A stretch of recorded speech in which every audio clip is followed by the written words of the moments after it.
Well, good evening, and it is a great privilege for me to join you on this occasion.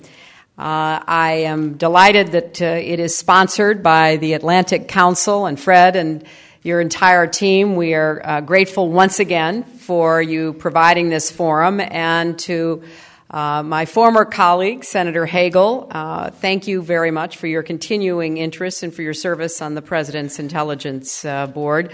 And it is especially a delight to have the Secretary General here. Secretary General Rasmussen has been in the position for less than a year and has already proven to be extraordinarily effective in demonstrating leadership on some of the critical issues confronting us in NATO. But I particularly want to thank Madeleine for that introduction and for her extraordinary leadership of this process.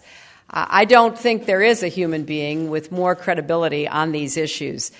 She helped bring some of the countries represented here tonight into NATO in the late 1990s, an effort that many questioned at the time, but which I believe has proven to be a major success. She played a central role in developing NATO's last strategic concept 11 years ago. And she has a unique perspective on where the alliance is coming from, where it is, and where it should be headed. Madeleine has always championed the truth that we are strongest when our nations are united by common purpose and common principles. And President Obama and I are very grateful to her and to all of you for the work you're doing to advance that vision and develop NATO's new strategic concept. Those participating in this effort face an extraordinary challenge, but also an extraordinary opportunity, because we are building on a common vision for the most successful alliance in history. A few weeks ago in Paris, I put forward the principles that will guide the United States' engagement in Europe as a whole. And today I want to speak specifically about NATO. I want to outline some of the basic goals that I hope will define the new strategic concept, discuss some of the key questions we will need to answer as we formulate that document, and explore our vision for a revitalized alliance for the 21st century. Now, revisions to NATO's strategic concept don't happen often, thankfully, and the occasion merits some reflection on the path that has brought us here. This alliance has endured because of the skill of our diplomats, the strength of our soldiers, and most importantly, the power of its founding principles. At the time of NATO's birth, Europe was still recovering from a long, brutal conflict. The post-war peace was under threat, and the leaders of the day did not know what the future would hold. But they built the alliance around goals that could adapt to new challenges. First, NATO was charged with defending the nations of the Euro-Atlantic Alliance. Second, it was designed to strengthen those transatlantic relations. And third, it helped facilitate further integration among the nations of Europe. These goals channeled into our broader common efforts to establish a world order that was more peaceful and more principled. By taking a region that had been a source of global conflict and helping to transform it into a wellspring of stability and progress, the alliance bolstered the security of people everywhere. And in an increasingly interconnected world, NATO's positive influence extended far beyond the boundaries of its member states. In the decades after NATO's birth, the alliance faced a difficult struggle. There were real dangers from without, and at times, divisions within. Yet the nations of the Atlantic met that challenge. And today we can survey the landscape from the Baltics to the Balkans and find a Europe that is more peaceful, democratic, united, and free than at any time in its history. That transformation may be the defining political achievement of our time. It was neither easy nor certain, and we can take satisfaction in what we've accomplished together.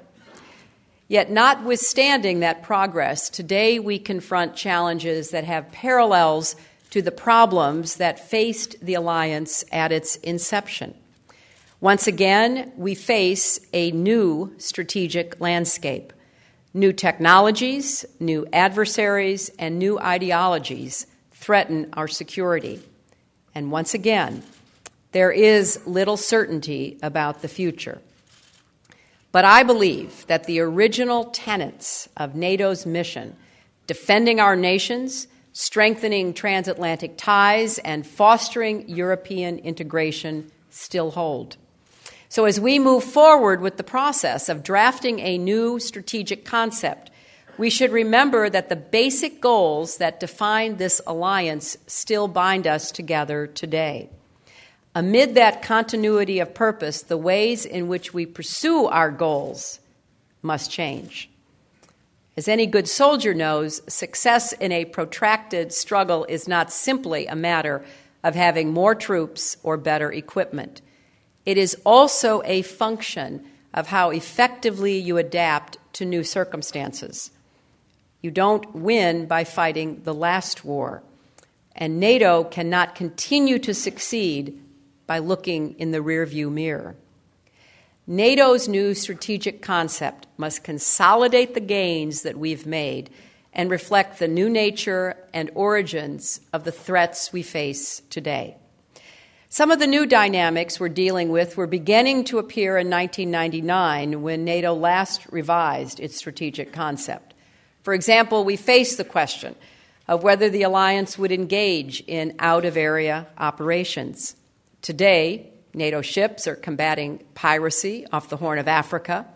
NATO's training mission in Iraq has provided instruction to more than 14,000 Iraqis. We have agreed to work together to counter the missile threat from the Middle East. And in the last 2.5 months, allies have answered President Obama's call to support ISAF's mission in Afghanistan and are scheduled to increase their contributions by nearly 10,000 troops. In an interconnected world, we cannot defend our people by crouching behind the geographic boundaries of the alliance. Reality has redefined the area in which we operate. Many threats we face have little or no respect for borders. Whether we're battling piracy, or the menace of terrorism, or the prospect of weapons proliferation, we must be prepared to address new dangers, regardless of where they originate. Few of the dangers confronting us today are purely military or purely conventional. And in some cases, such as cyber attacks, their origins may be unclear. So meeting these challenges requires a comprehensive approach. Afghanistan is the perfect example of this phenomenon. There, as in the Balkans, we've seen NATO work together with other institutions, such as the UN and the OSCE, to deliver integrated solutions where each organization focuses on its comparative advantage. But sometimes NATO still needs to act alone. This means that it may also have to provide civilian capabilities, especially in the early phases of a crisis when it is the only institution in the field. For too long, our alliance has been hamstrung by those who argue that NATO is an exclusively military organization and oppose attempts to develop, or in some cases even to discuss, the alliance's capacity to take on civilian responsibilities. Our common experience in Afghanistan has shown that the alliance cannot accomplish its missions using purely military tools. If we are going to succeed in counterinsurgency warfare, NATO must continue developing mechanisms to draw on the existing security-oriented civilian capacities of its member states.